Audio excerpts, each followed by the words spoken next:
जय राधा माधव कुंज बिहारी।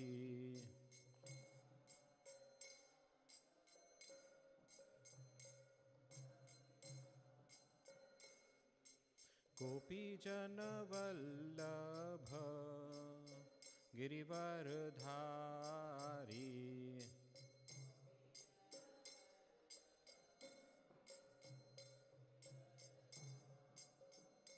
जय गोपीजन वल्लभ गिरिवरधारी।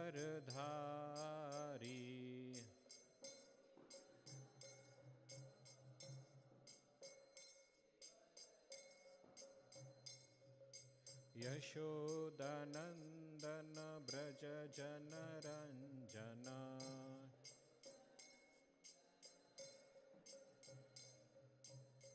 यशोदानंदन ब्रज जनरंजन।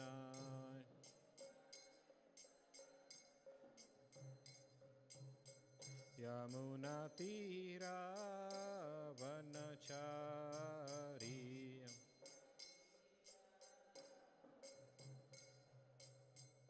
यमुना तीरा वनचारी।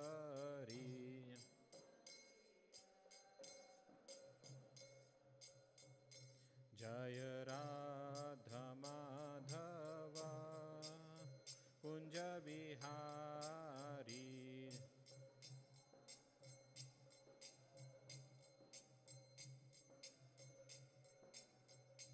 जय राधा माधव कुंज बिहारी।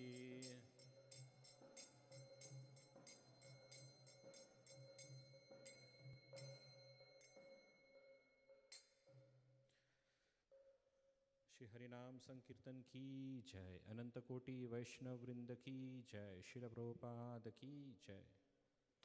ओम नमो भगवते वासुदेवाय। ओम नमो भगवते वासुदेवाय। ओम नमो भगवते वासुदेवाय। नारायणं नमस्कृत्य नरं चैव नरोत्तमं देवीं सरस्वतीं व्यासं ततो जयमुदीरये। नष्टप्रायेषु अभद्रेषु नित्यं भागवत सेवया भगवती उत्तमश्लोके भक्तिर्भवती नैष्ठिकी। कृष्णाय वासुदेवाय देवकीनन्दनाय च नन्दगोपकुमाराय गोविन्दाय नमो नमः। So we are reading from Canto 11, Chapter 3, Text 35, chapter entitled Liberation from the Illusory Energy. Text 35. Shri Pipalayan Uvacha Sthiti Udbhava Pralaya Hetur Ahetur Asya स्थिति उद्भव प्रलय हेतुर अहेतुर अस्य यत् स्वप्न जाग्र शिशुप्तिषु सद्बहिश्च यत् स्वप्न जागर सुषुप्तिषु सद्बहिश्च देहेन्द्रियासु हृदयानि चरन्ति येन देहेन्द्रियासु हृदयानि चरन्ति येन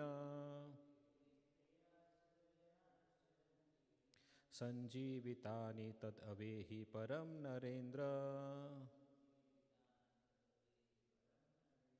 Sanjivitani tad avehi param narendra. Sthiti udbhava pralaya hetur ahetur asya. Yad swapna jagara shishuptishu sadbahischa.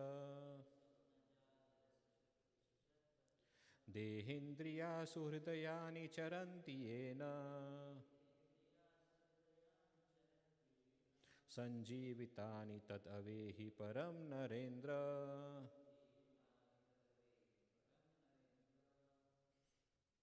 Please recite. Shri Pipalaya Nuvacha. Sthitirudbhava pralaya heturaheturasya. Yat swapna jagra shishuptishu sadbahischa.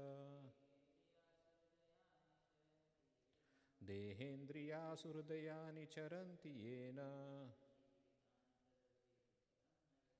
Sanjivitani tadavehi param narendra. Anybody else? Shri Vipalaya Nuvacha. Sthiti udbhava pralaya heturaheturyasya. Yad swapna jagra shishuptishu sadbahischa. Dehendriyasu hridayani charanti yena. Sanjivitani tadavehi param narendra. Shri Pipalaya Nuvacha.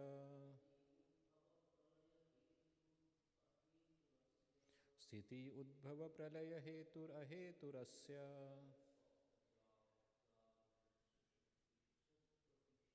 Yat swapna jagra shushuptishu sadbahischa. Dehendriyasu hridayani charanti yena. Sanjivitani tad avehi param narendra.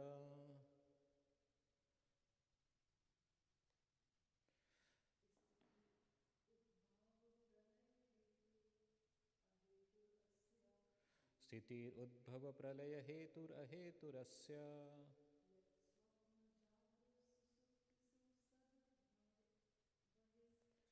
Yat swapna jagra shishuptishu sadbahischa.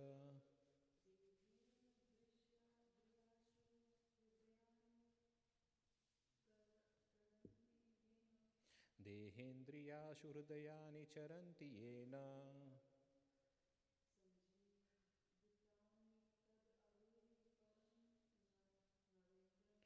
Sanjivitani tad avehi param narendra. So, word to word translation. Shri Vipalaya Nuvacha. Shri Vipalayana said, Sthiti of the creation, Udbhava maintenance, Pralaya and destruction, Hetuhu the cause, Ahetuhu itself without cause, Asya of this material universe, Yat which, Swapna in dream, Jagara wakefulness, Sushuptishu in deep sleep or unconsciousness, Sat which exist, Bahicha and external to them as well, Deha of the material bodies of the living entities, Indriya the senses, Asu life airs, Hridayani and minds, Charanti act, Yena by which, Sanjivitani given life, Tat that, Avehi please know, Param to be the supreme, Narendra O King. Translation and purport by the disciples of His Divine Grace A.C. Bhaktivedanta Swami Srila Prabhupada. Srila Prabhupada ki jai. Translation. Sri Pipalayan said, the Supreme Person of Godhead is the cause of the creation, maintenance and destruction of this universe. yet he has no prior cause. He pervades he pervades the various states of wakefulness, dreaming, and unconscious deep sleep, and also exists beyond them. By entering the body of every living being as the supersoul, he enlivens the body, senses, life airs, and mental activities, and thus all the subtle and gross organs of the body begin their functions. My dear king, know that person of Godhead to be the supreme. Purport. In the previous verse, King Nimi inquired about various aspects of absolute truth, namely Narayan, Brahman, and Paramatma. Now, sage Sri Pipalayan explains these three features of the absolute truth in the same order in which the king mentioned them. Sthiti Udbhava Pralaya Hetu refers to the Supreme Person of Godhead who expands himself as the triple Purusha incarnation, Mahavishnu, Garbhodakshaya Vishnu, and Kshirodakshaya Vishnu. As described in Srimad Bhagavatam 1.3.1, Jagre Purusham Rupam Bhagavan Mahat Adibhi Sambhutam Shodasha Kalam Adau Loka Sirsikshaya. In the beginning of the creation, the Lord first expanded himself in the universal form of the Purusha incarnation and manifested all the ingredients for the material creation. And thus, at first, there was the creation of the 16 principles of material action. This was for the purpose of creating the material universe. Thus, the Supreme Person of Godhead Narayan is mentioned here as Hetuhu, or the supreme cause of the creation, maintenance, and annihilation of the cosmic situation. Still, there is no cause of the Lord himself. He is a Hetu. As expressed in the Brahma Samhita, Anadir Adir Govinda Sarva Karana Karanam. The Supreme Lord is the cause of all causes, and being the eternal absolute truth, he has no cause of himself. The word Ahetu has also been explained by Srila Jiva Goswami to indicate that the Supreme Lord has his original form as Krishna in his own transcendental abode called Krishna Loka. Since Krishna is always engaged in his blissful pastimes in the company of his eternally liberated associates, he is aloof from the affair of this world, which is created by his external potency, known as Maya. Therefore, it is stated, Jagrihe Purusham Rupam. The Lord expand himself as Narayan and Vishnu to facilitate the gross illusion and gradual rectification of the conditioned soul. The Lord's aloofness from the material creation is also described in the Vedas. Natasya karyam karanam cha vidyate. The Absolute Truth has nothing to do, since everything is done self-sufficiently by his multipotencies. Srila Bhakti Siddhanta Thakur has pointed out that even though the Supreme Lord Krishna is a Hetu, or causeless and aloof from the cause of material creation, the Lord is also described in this verse as Hetuhu, or the ultimate cause of the creation, maintenance, and annihilation of the material manifestation, because he expands himself as Paramatma, or the super soul, who acts as the prime mover of the cosmic manifestation.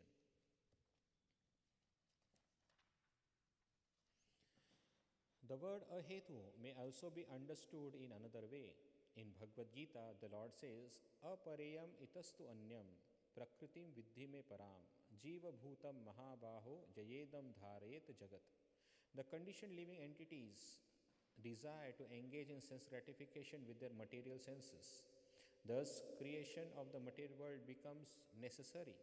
In fact, the material cosmic manifestation continues to exist because of the desires of the conditioned soul to exploit it. The government must create a prison to accommodate those citizens who are inclined to criminal activity. There is no need for any citizens to live in the obnoxious condition of the prison, but because a certain portion of the population is inclined toward antisocial behavior, the prison becomes necessary. In a higher sense, the prisoners themselves can be considered the hetu, or the cause, for the construction of the prison.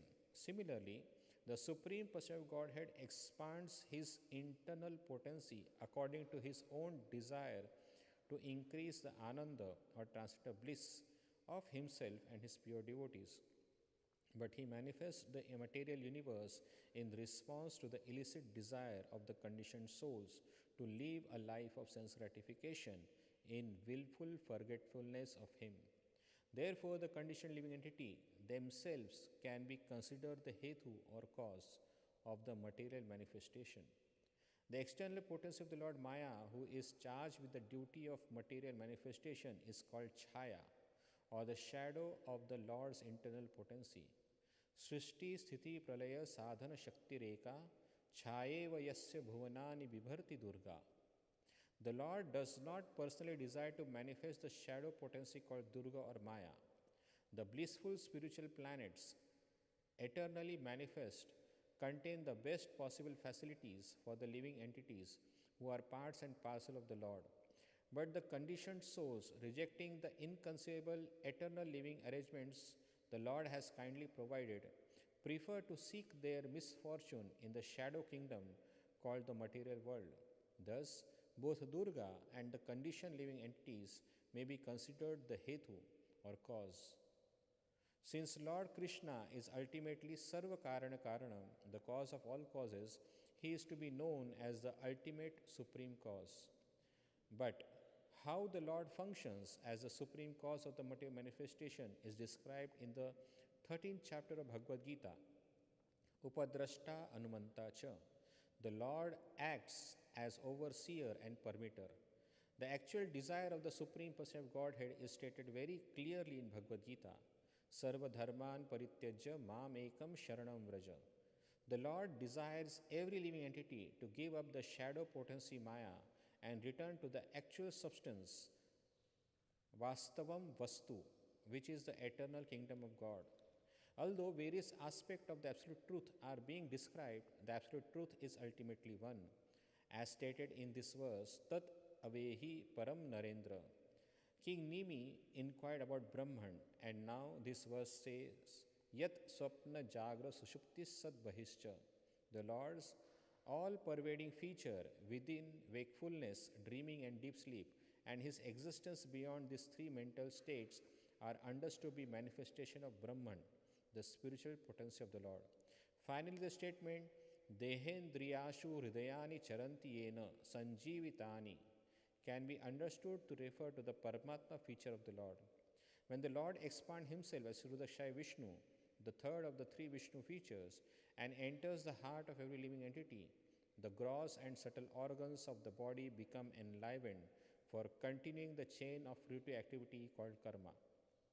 According to Srila Vishwanath Chakravarti Thakur, the multifarious manifestation of the Supreme Person of Godhead do not compromise his supremacy as one without a second. The absolute truth is Paramavyomanatha, or the Lord of the spiritual sky, who appears as two-armed Shyam Sundara, as four-armed, as eight-armed, or as having 1,000 arms. In each aspect, his body is eternal and full of bliss and knowledge. He appears on the earth as Vasudeva, and within the causal ocean as Mahavishnu.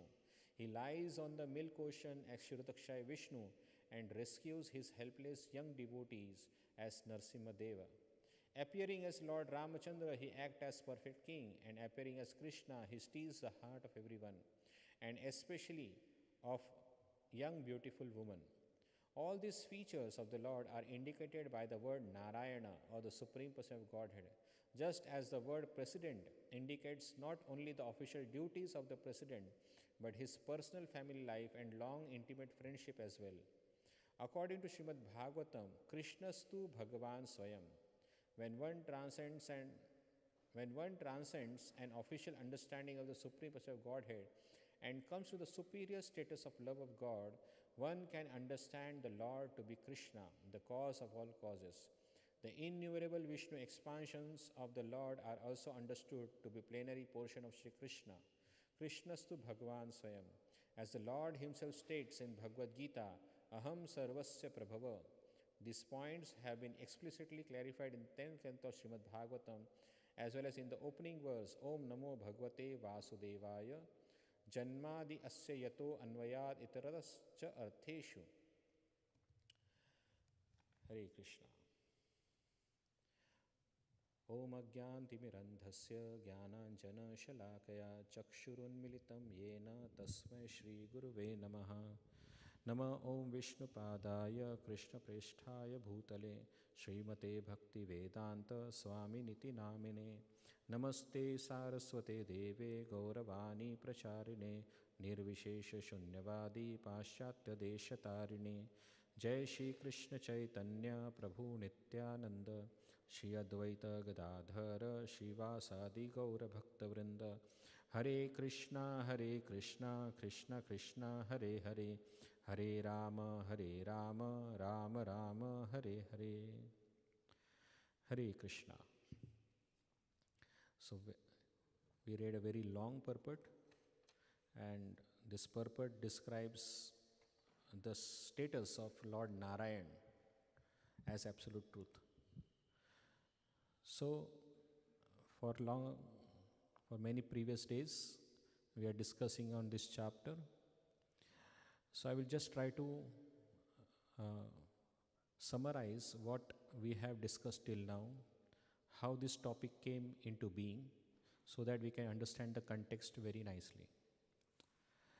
In the beginning of the 11th canto of Srimad Bhagavatam, there is a description of how the Yadu dynasty is been wiped off by the desire of Lord Krishna.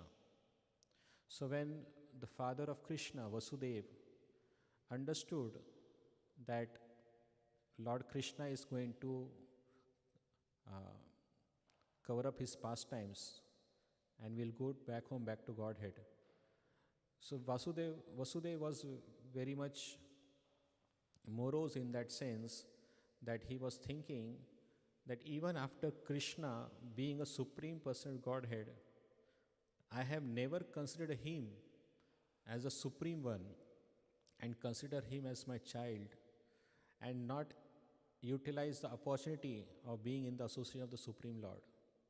So he was feeling that Supreme Personality is Godhead staying with me, and I have not utilized his presence.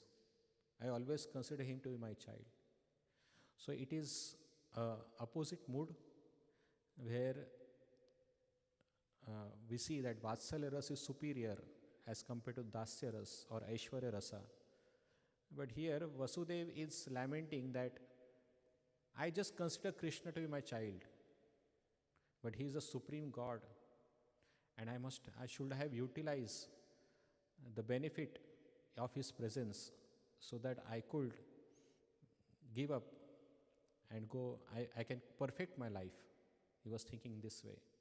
So he was in one sense little bit lamenting. In few moments after, Narad Muni comes there, and Vasudeva expresses his heartfelt desire in front of Narad Muni and asks that what is the best way by which I can perfect my human form of life. So this is what question by Vasudeva to Narad Muni. Narad Muni a little bit surprised and smiled and started to speak about how to perfect the human form of life. Even though Narad Muni understand Vasudeva is already a perfected being, why he will require to know this knowledge of perfection? But still Narad Muni, considering as an opportunity to speak about Krishna, he started speaking. And in that discussion, Narad Muni described the conversation between Maharaj Nimi and Nava Yogendras about the transcendental situation of Krishna, how to perfect the human form of life in its supreme stage. So this discussion started from previous chapter, where Maharaj Nimi and Nava Yogendra started to discuss. I will describe about who is Maharaj Nimi and who is Nava Yogendra, so that we can understand the context again. Maharaj Nimi was a descendant of Ikshvaku. Ikshvaku, we know the Sun dynasty in which Lord Ramchandra appeared. So in that dynasty, Maharaj Nimi was also there. Ikshvaku, son. So Maharaj Nimi wanted to perform a yajna. He wanted to perform a yajna. And in this yajna, he requested his Kul Purohit, Vashishta Rishi, to officiate his yajna. But since Vashishta was very busy, he was already engaged in one more yajna in Swargaloka, in Indra's planet. He said to Nimi Maharaj that please wait for some time. I will complete this yajna in Swargaloka and I will come back to you and will perform the yajna. But Maharaj Nimi was very much impatient. Why he was impatient? It was described in 9th canto of Srimad Bhagavatam. He was impatient because he was thinking that this life is very flickering. Why should I waste even a small amount of time? I don't know how much time it will take for Vashishta Rishi to complete that yajna. And in this moment, if anything will happen, let me complete the yajna for the welfare of my citizens as well as for myself also. So, Nimi Maharaj appointed some other Purohit to perform the yajna. And while that Purohit was performing the yajna, meantime Vashishta Rishi came back. And when he saw that Nimi Maharaj is performing yajna in his absence and appointed some other Purohit, by neglecting him, Vashishta became very unhappy. He immediately cursed Maharaj Nimi. He said that you will become bereft of your physical body. By saying this curse, Vashishta Rishi, he in one sense was very much upset with this action. Hearing that, Nimi Maharaj also said that I have not done anything wrong. Why you curse me unnecessarily? This physical body, I am not attached to this physical body. But this physical body is required to perform devotional service. And you have taken that opportunity from me. That's why I will also curse you, that you will also be bereft of your physical body. So in this way, cursing and counter-cursing going on. Vashishta cursed Nimi Maharaj, that he will not have physical body. And Nimi Maharaj cursed Vashishta Rishi, that he will also not have physical body. So, after all this thing happened, all the sages, Brahmanas assembled there were thinking, what we'll do? What we will do, all this thing. Because the yajna is in between. How to complete the yajna without the presence of Yajman. Yajman is not there. So they perform certain rituals and asked Nimi Maharaj to take on another body. But Nimi Maharaj said, I don't want another body. I will remain as it is. So he was having, in one sense, a subtle body. He was in the subtle body and he is not taking any physical body. And that's why later on he was called as Videha. Videha means without physical body. And later from Nimi Maharaj, the dynasty came to know as Videha dynasty, in which Janak Maharaj appeared, who was father of Mother Sita. So this was great Maharaj Janak, because of whom the Janaka was born, because in this line Janak was born. So this is a story of Maharaj Nimi. Whereas Vashishta Rishi, he also got another body. In this time, Vashishta was again reborn, as mentioned in Canto 9 of Srimad Bhagavatam. He was born as a son of Apsara Urvashi and two demigods, Mitra and Varuna. With their union, two children were born, Agastya Rishi as well as Vashishta Rishi. Both were born as the children of Mitra and Varuna through Urvashi. So this was the background of this story. Regarding Nava-yogendras, who are Nava-yogendras? Nava-yogendras were the sons of Lord Rishabdev, one of the incarnation of the Supreme Lord. Rishabdev established the path of renunciation. How a perfect renunciate should behave in this world, he described through his own actions. So Rishabdev had 100 children. Out of them, the senior most was Maharaj Bharata. We know the story of Maharaj Bharat, the Jad Bharata story, and because of which the land of Bharatvarsha got his name Bharata. The other remaining children, the 9 children, the one was Bharata, the 9 children became Nava Yogendras. They become sannyasis. Rest, now 90 more remain. So out of 90, 9 became the ruler of this whole Bharatvarsha, and 81 became the Karmakandi Brahmanas. So in this way, his lineage increased. So this Nava Yogendra, who were the son of Maharaj Rishabdev, they were renunciates and they were roaming everywhere as per their desire. Just like Narad Muni roams everywhere singing the glories of the Lord, similarly Nava Yogendras, being the perfected being, they also were roaming around the whole world.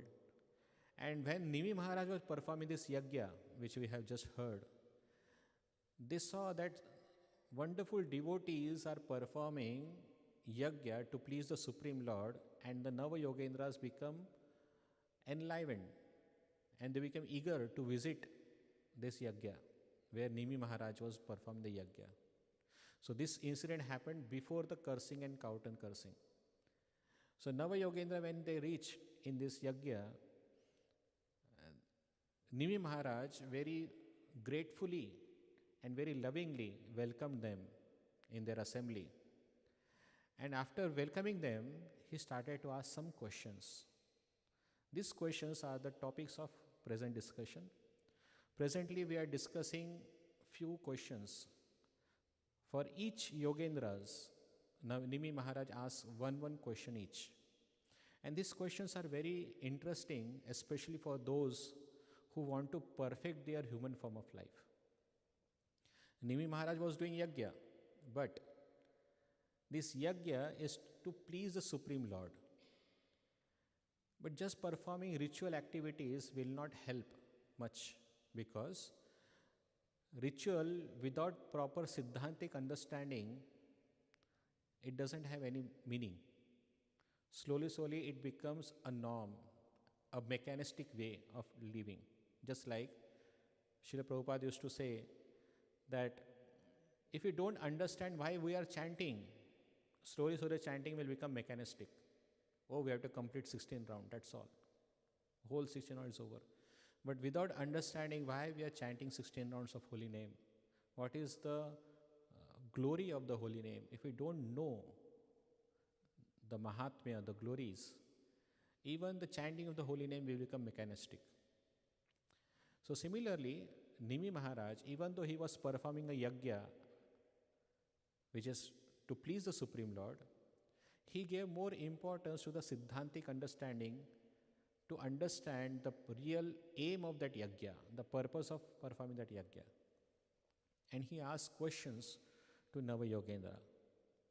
So the very first question which he asked was, what is the topmost benefit to the human society? What is the topmost? I will read. What is the supreme good for all people, for all living beings? And he said, one of the Nava Yogendra, he said that bhakti, practicing bhakti, is the topmost and the supreme good of everything. So the Nava Yogendras, one of the rishi who was answering this question, he was started glorifying bhakti a lot. And while glorifying the process of bhakti, he was saying that by performing bhakti, a devotee becomes fearless. He becomes so fearless that he don't even think what will happen to him. Just like in this world, many people are seen stressful, depressed, feeling of insecurity is so high that we don't know what will happen next. Especially when I asked one of the devotee, who was very senior devotee, I asked him that being practicing bhakti for a long time, have you overcome the feeling of fear? And he was very honest. He said, Prabhu, by performing bhakti, we can easily overcome fear, but honestly speaking, I do have a fear in my heart. I asked, what is the fear? He said, I don't know what will happen tomorrow. I know what kind of bhakti I am doing now. I know how I am chanting. I know what kind of devotional service I am performing, what is the standard I am doing. So thinking those things, I feel that my bhakti is very poor. So I am fearful what will happen next. What will happen to me? So feeling of insecurity, what will happen next? What will happen tomorrow is very high. So I just remembered one wonderful incident that had happened with me. I'd like to share with you that how bhakti can create fearlessness. It was 10 or 12 years before when we are in the Karthik Yatra in Vrindavan, and I had a service in kitchen department. My service was after completion of the day program, after dinner, whatever the remnant food stuff is remaining, the prasad is remaining, we have to do it food for life for everyone. Means we have to distribute everywhere in Vrindavan. So along with me there were many other devotees who are also doing the seva. So I was assigned with 2 buckets of prasadam which was left over and to be distributed to the needy in Vrindavan area. It was a little late, almost 11 o'clock in the night. So I started with a vehicle carrying all these big buckets of prasadam, and I was searching where to distribute. I saw a big building on the Vrindavan Parikrama pathway. In that building I saw many old ladies. They were resting there. In that building there is a big area where a small temple was also there. In that small temple, in the veranda or in the hall of the temple, an open shade, means a shade was there without any walls. So many old widow ladies were resting there in the night time. It was cold also, as you know, Kartik month was going on, and they were resting there. I thought maybe it is a good place. I went there, I requested if there is prasad is available, anybody is hungry, would like to take. And to my surprise, everybody came. All those old widow ladies, everybody came to have the prasad. They took their plate and was in the line. I was distributing the prasad and I saw just outside the temple steps, there was a small shrine of Vrinda Devi. That Tulsi Maharani was there, and below that Tulsi Maharani's shrine, an old lady was sitting. I understood that she is not able to walk, so I took one plate and took that plate to that Mataji, and I offered it to her, and she said, "Oh, Krishna ko much par daya aa hi gayi." Means Krishna felt very pity about me, and that's why he brought this prasadam for me. I later realized that these old widows were not having food for last 2 days. They were not having any food there. I realized that after that. So they were very much hungry, and being she is an old lady, she was not able to walk. So how can she go anywhere to beg for the food? So she was sitting there, patiently chanting holy name. That's all. So I asked her, "Oh, you are not eaten for 2 days. Why? And you're sitting here." She said that if Krishna wants, he will provide. If he doesn't want, I will fast. What is the big thing in that? And she was happy.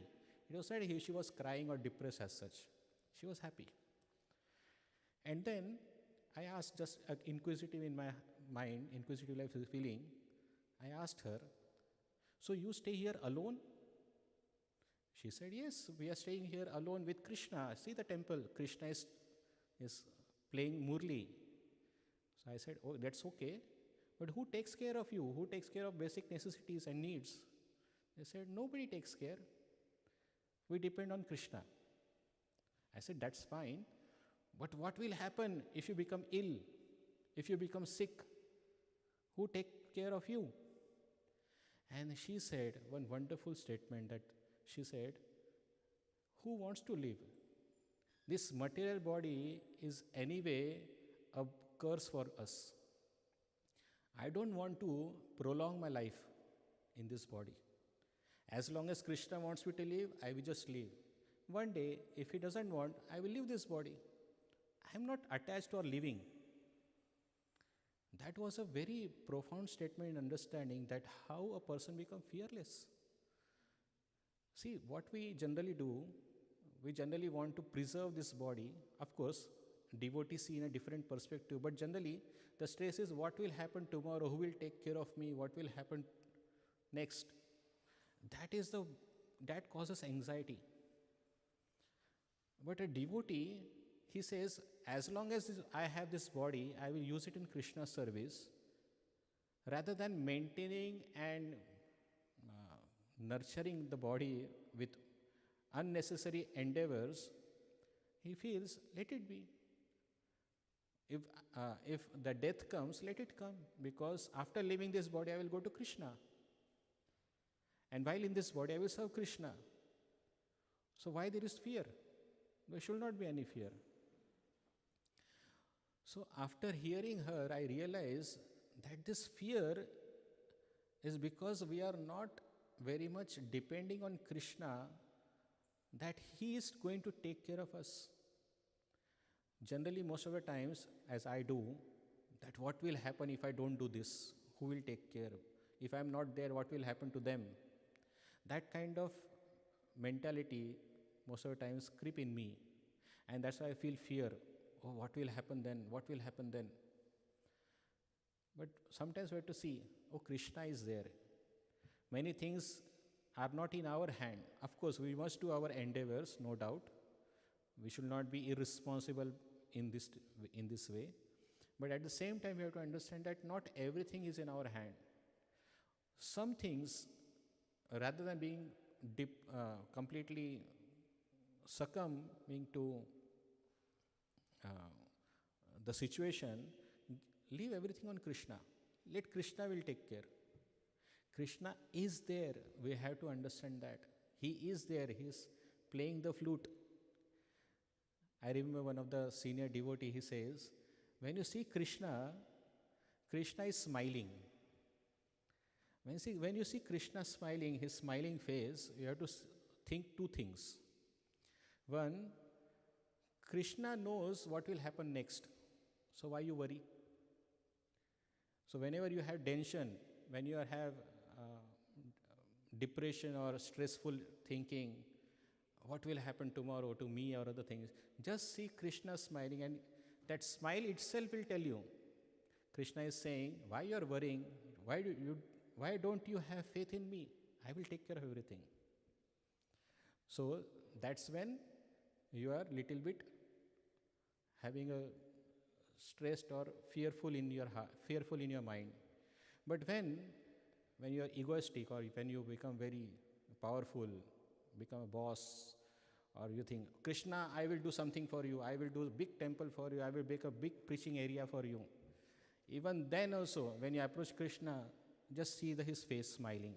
Krishna will say, you do many plans, but I know what to do next. He is smiling, hearing about our plans. Because Krishna knows what will happen in future. So in both the cases, whether we are depressed or whether we are too much elated to think that I will do many things, just see Krishna's face. That's enough. You will become normal again. So that is the process of bhakti, in which by practicing bhakti, a devotee becomes so fearless that he becomes completely detached from this material world. So after hearing the glory of bhakti and the bhakta, Nimi Maharaj asked another question. He asked the question that, please explain me the glories of a bhakta. Who is a devotee? What are his characteristics? Then the Navayogendras, one of the rishi of the Navayogendras, he started to describe about bhakta. And he described three categories of bhakta: Kanishta, Adhikari, Madhyam Adhikari and Uttam Adhikari. These three categories of bhakta he described. In Kanishta, as we all know, who is a Kanishta Adhikari? Prabhupada mentions in Bhakti Rasamrita Sindhu book also, as well as Updeshamrita also Prabhupada writes. A Kanishta Adhikari is one who worships Krishna, but he doesn't know how to behave with other devotees. He is too much attached to rules, regulation and rituals. He doesn't know why he is doing what he is doing. So that is the meaning of Kanishta Adhikari, one of the meaning of Kanishta Adhikari. He worships Krishna, he chants the holy name of Krishna, but he don't know how to behave with other devotees. He don't know how to deal with other devotees. So that is Kanishta Adhikari. And who is Madhyam Adhikari? Madhyam Adhikari is explained. A person has four qualities: Prema, Maitri, Kripa, Upeksha. So these are the four qualities of Prema. Means he loves Krishna. Maitri means he does friendship with devotees of Krishna. Kripa means those who are ignorant, those are innocent, who doesn't know. He becomes merciful to them. He gives Krishna consciousness to them. And Upeksha, of those who are outright atheist, who blasphemes Krishna and his devotees, he just stay away from them. So that are the four qualities which we see from Madhyam Adhikari. And who is Uttam Adhikari? Uttam Adhikari is person who doesn't see any faults in anyone. Whatever you do, he will see Krishna in that actions. He will see everyone as a pure devotee. Whoever he sees pure devotee. So, later Nimi Maharaj was explained about the glories of the Uttam Adhikari. It is a big, almost 8 to 9 verses describing the characteristic of Uttam Adhikari. So after hearing about the devotee, the next question naturally arises in the mind that devotees are practicing bhakti, but they are affected by Maya also. And devotees are practicing Krishna consciousness, but Maya doesn't allow to practice some jivas. Why it happens that some jivas are not able to practice bhakti? How Maya influences such people? So Nimi Maharaj wanted to know how Maya influences living entity and make them away from Krishna. How Maya works in one sense, he is asking. And last 2 days, Prabhuji have described all this thing, how Maya works, how Maya illusions living entity. So ultimately thing is that, cut the story short, we have to understand that as long as we are not enough afraid of Maya, we are going to be stranded in this world only. Just like it is similar to, it's very easy to understand that why there is a need to understand Maya. Many of you who are sitting here are grahasthas, you must be having your own childrens, and you must have faced the problem that sometimes children don't study. Many times you have to force the children, you do your homework, you do everything, but children doesn't study at all. Why children don't study? The reason is that they don't understand the importance of studying. Once they understand the importance of studying, There is no need for you to make them sit at one place. They themselves will start doing their homework and everything. The reason is that they don't understand its value. That's why we have to always push them to their studies, everything. Similarly, sometimes, even in Krishna consciousness also, the process of sadhana bhakti, everything is available, but still we have to be told, oh Prabhuji, you have to chant 16 rounds, you have to come for Mangalarti, you have to sit together with devotees and chant holy name, perform your seva regularly, diligently, humbly. It has to be told. The reason is that sometimes people do it willingly, sometimes we have to tell them, Prabhu, you have to do it, it's your responsibility. The reason is that unless we know the importance of holy name, we will not chant seriously. Sometimes we take it as mechanistic process, or it is a ritual, or I have given a vow, I have took a vow in front of my Guru Maharaj, so I have to chant. So it is not just like that. We have to understand its importance. Why we are chanting? Why Guru Maharaj has taken a vow from us to chant 16 rounds of holy name? We have to understand that. So, when we will take the thing seriously? When we understand its importance. And when we understand the importance, there is no need for anybody to tell, oh Prabhu, you have to do this. You naturally will do everything. So, that is what thing is. And again, how Maya works, Maya covers this knowledge, thinking that, oh, why this Prabhu is always saying me to perform seva? He is exploiting me. He is abusing me. He himself sits at one place and orders me to perform all the seva. So Maya will try to deviate you from practicing Krishna consciousness by saying that you are being exploited. But it's not like that. It is what is expected. Just like there is one small joke you can say. There was one teacher in the classroom. She was teaching maths equations. And teacher gave one small equation to solve. And teacher asked the students, please solve this equation. So there was one boy who was not solving the equation, was sitting idly. So teacher said, why you are not solving the question, the solution? The boy said, teacher, you are teacher. You are getting paid for solving the problems. So you are supposed to solve the problem. Our problem is you have to solve. And you are giving the problems. So you are being paid for solving the problems, and you are asked us to solve the problems. So this is how we are. Factually, when Guru Maharaj gives us certain seva, it is for our benefit. It is not that he wants the seva to be done.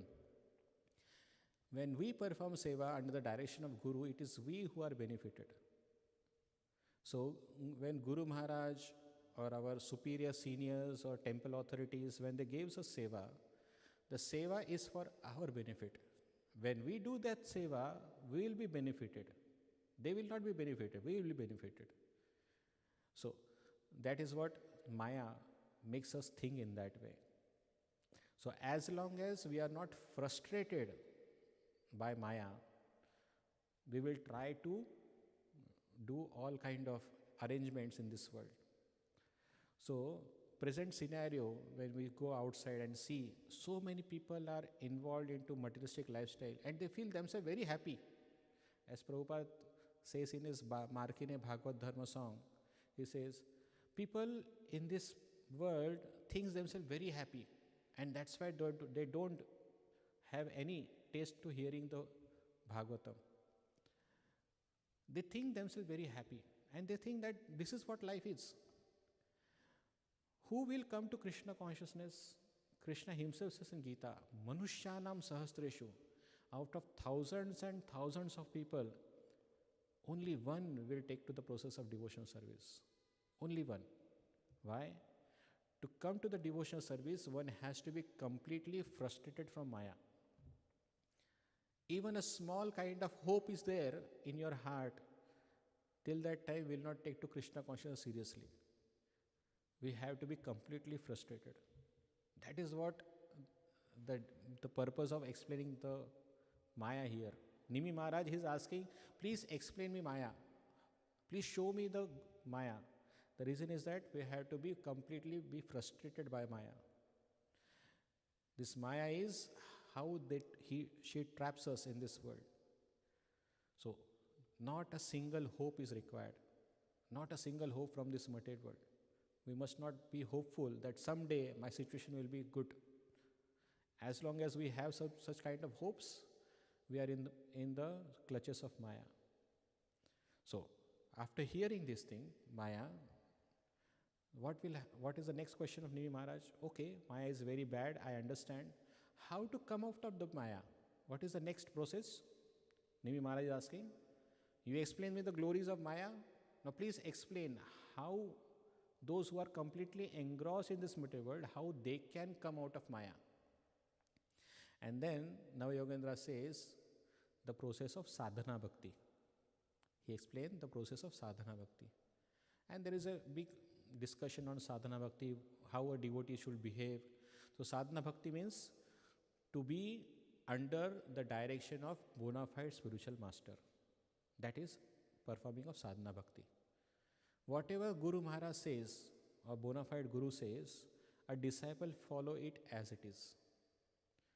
And devotee or disciple must take the words of Guru as his life and soul.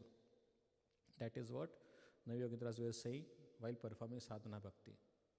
Now, after hearing about sadhana bhakti, now Nimi Maharaj asks, okay, whose bhakti? You are saying to practice bhakti, but whose bhakti? Now here is very much important aspect. Bhakti means Krishna's bhakti.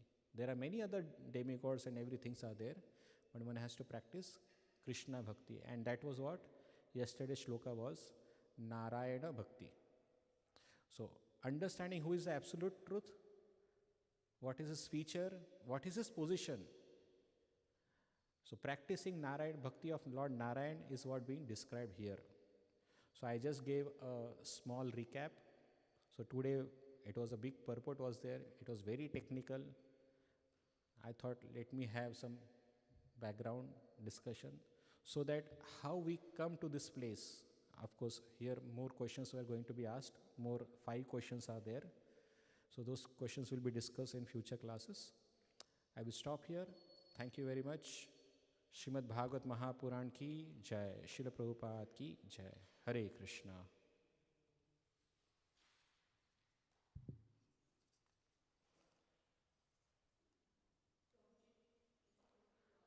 Yes, Mataji, please.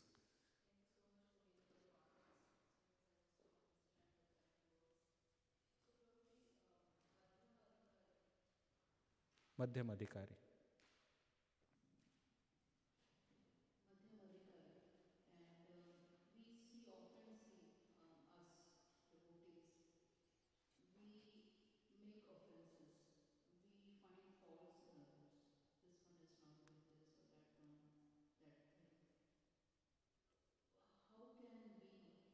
as all devotees, go to the next level? Madhyam Adhikari, Kanishta Adhikari to Madhyam Adhikari to the next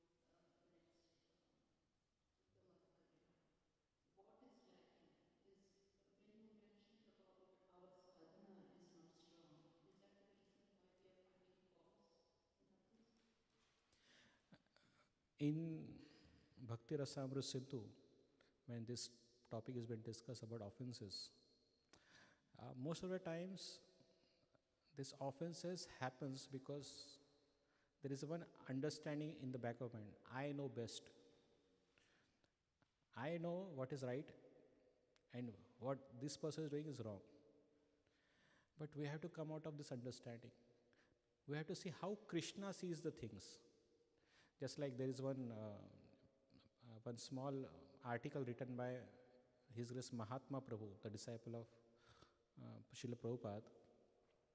In this article, he says that there is one person who used to always see, oh, this person is wrong, this person is not doing proper seva, and I am doing so much nice seva, so I will go back home back to Godhead. And he performed nice seva also, and he goes back home back to Godhead.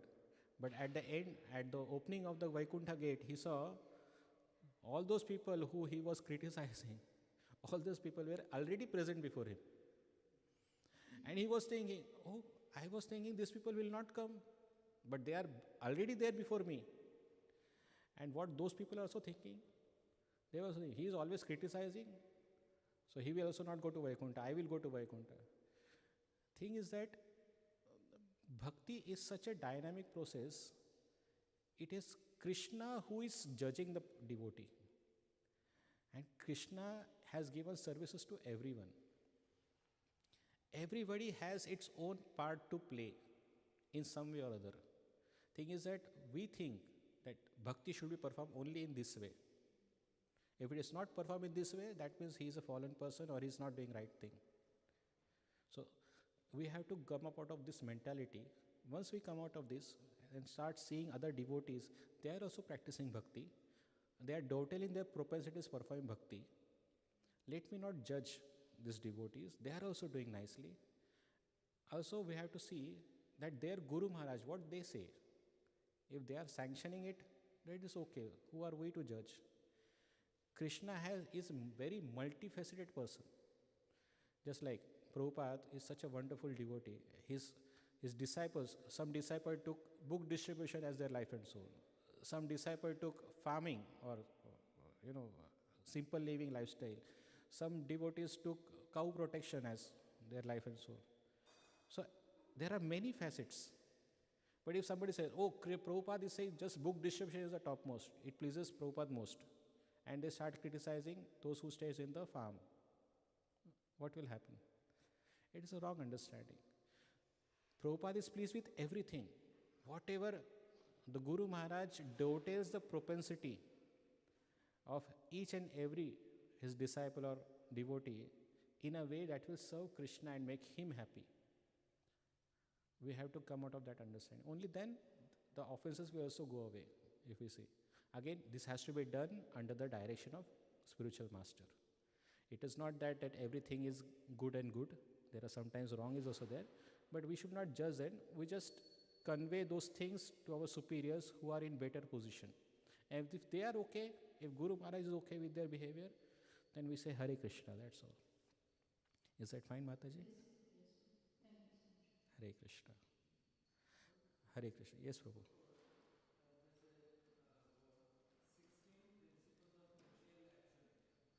16 16 principles of material action. material action. Yeah, so from the beginning, just tell you where it is. After that, Bhagavatam 131 is explained, just after that. Yes. Second paragraph is there. I see that. So there are 16 principles of material actions, which I feel they are elements. Just like there are karmendriya, jnanendriya, panchamahabhuta, 5 and one maybe mind. So this 5 karmendriyas, 5 panchendriyas, 5 karmendriyas, 5 jnanendriyas, panchamahabhuta and mind. I think these 16 they are speaking about. I am not sure. Some Prabhu, Karai Thakur Prabhu would like to. Okay, you are checking. Anybody else knows what are 16? Yes, Mataji.